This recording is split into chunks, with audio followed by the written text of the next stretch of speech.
Člani skupine zdravstvo.si si že dolgo prizadevate za ureditev razmer v našem zdravstvenem sistemu, ki nikakor ne deluje tako, kot bi moral, predvsem pa so v njem uradno in neuradno dopuščene številne prakse, ki krnijo njegovo delovanje.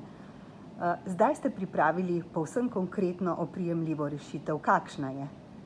Torej, prav ste povedali, v skupini zdravstvo.si nas je združenih nekaj zdravnikov, nekateri delajo v tujini, nekateri smo delali v tujini, vsi imamo pač izkušnje tako doma, bogate z domačega, slovenskega prostora in tudi tujine. In pravzaprav se nekako to zdaj že, bi lahko rekli, 9 let od te znane afere, torej žilne opornice, ki se je začela tam nekje 2012, se trudimo pač vsak na svoj način, na svojem področju, da bi se vendarle kaj spremenilo. No, v 9 letih se ni spremenilo še popolnoma nič, razen teh žilnih opornic, kjer smo uspeli cene drastično znižati. Zdaj, seveda na podlagi te izkušnje smo potem vsak po svojih poteh delali naprej. Pred kakšnim letom smo se združili v skupino zdravstvo.si, no več kot pred letom, leto pa pol, skoraj 2 bo že, kjer smo pa potem nekako bolj recimo formalno poskušali kot skupina torej naprej.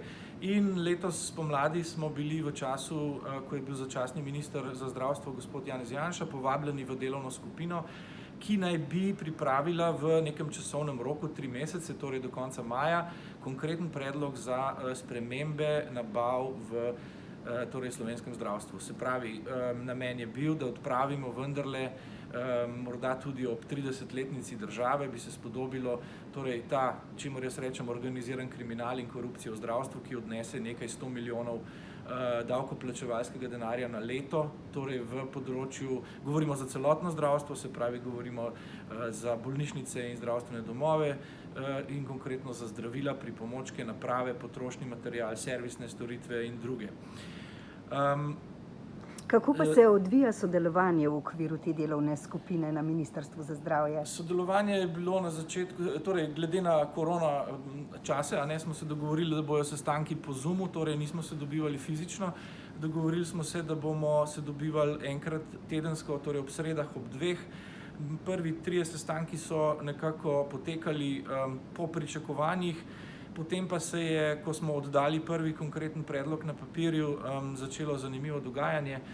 Sestanki so začeli izginjati ali pa so bili premeščani, potem so prišli tudi prazniki. Skratka, nastalo je kar nekaj velikih lukenj, kjer smo dobili nekako občutek, da mora te naše predloge nekdo pač pregledati, preveriti in jim dati potem nadaljnje torej neka navodila, usmeritve, kako naj delujemo naprej. Vsekakor je zadeva, bolj ko smo pač predlog konkretizirali, bolj se je začelo nekako dogajati v smislu zavlačevanja, kar smo pa tudi že pravzaprav na začetku potihem pričakovali, ker interesi so tukaj nekaj 100 milijonov, razlogov je na leto za to, da se nič ne spremeni. Seveda pa zdaj prihajate s konkretnim predlogom, predstavili ga boste v tem tednu oziroma konkretno na aktualni tiskovni konferenci. Kateri so glavni vsebinski predlogi, konkretne rešitve, ki naj bi preprečile nadaljnje odvijanje korupcije v slovenskem zdravstvu? Torej, naš predlog ima 3 bistvene elemente. Prvi so referenčne cene. Se pravi, predlagali smo, da pridobimo referenčne cene iz tujine. Konkretno smo dobili švedski register na praktično 2000 straneh, torej zavzema, glede na to, da smo pač seveda podobna država s podobnim zdravstvenim sistemom, pač vse, kar kupujejo oni, kupujemo tudi mi. Ta je res, da bil iz leta 2017, zato smo predlagali, da bi pridobili, se pravi, modernejšo verzijo, torej aktualno verzijo, in to tudi ni problem, ker pravzaprav ta švedski register je javen. Drugi predlog pa je bil, da ne bi imeli samo ene cene, da bi pridobili tudi recimo nemške. V tem primeru smo predlagali, da ministrstvo pripravi dopis in se uradno poveže z ministrstvom ene od zveznih dežel, torej Republike Nemčije, in da pridobimo torej čist po uradni poti z zaprosilom za pomoč in obrazložitvijo, zakaj te cene. Se pravi, referenčne cene postavijo makroskopski okvir, v okviru katerega se država odloči, da za konkreten artikel ne bo plačala več, kot je to recimo pripravljena plačati Republika Nemčija, ki ima bistveno večji BDP.